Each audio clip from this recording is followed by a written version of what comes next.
Hello दोस्तों, नमस्ते। हम रीता रानी, मेरे यूट्यूब चैनल पे आप लोग का स्वागत है। दीदी रखी बहुत छोटा से प्यारा से सोहर गीत सुनावे चलते हैं। गीत ज्योति माई के जैसे लगी कमेंट में जरूर बताइए। कहवा से आवई सिंगोरिया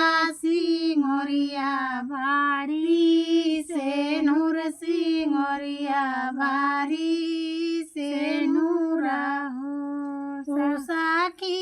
कहवा से आवई चुनरिया लागई झालरी चुनरिया लागई झालरी हो सखिया। कहवा से आई चुनरिया लागे झालरी चुनरिया लागे झालरी हो।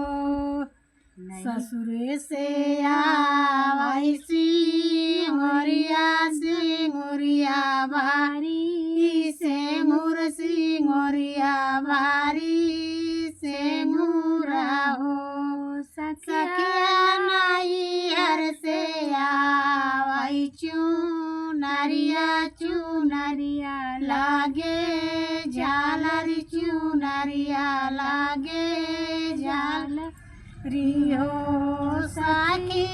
नाइहर से आवई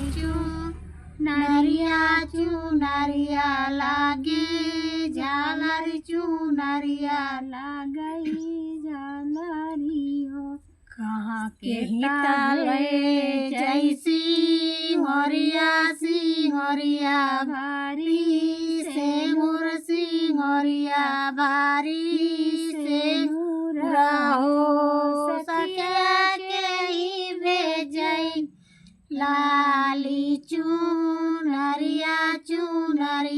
लागे झालरी चुनरिया लागे झालरी हो सखिया। के ही भेजई लाली चुनरिया लागई झालरी चुनरिया लागे झालरी हो।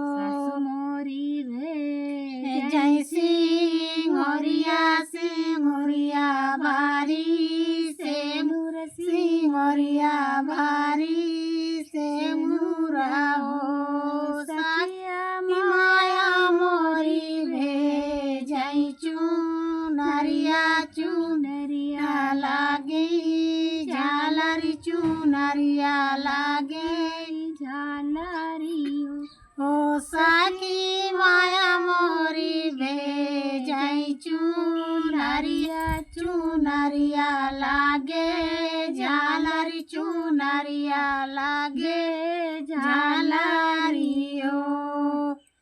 पहिनी ओढ़ी दाना बैठाई चाहुका चाड़ी बैठाई चाहुका चाड़ी बैठाई हो स्वामी।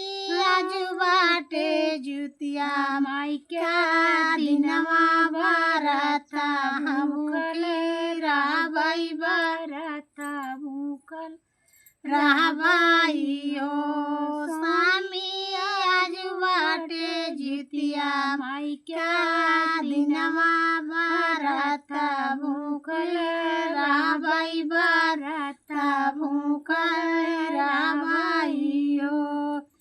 तुम्हारी मोरे स्वामी से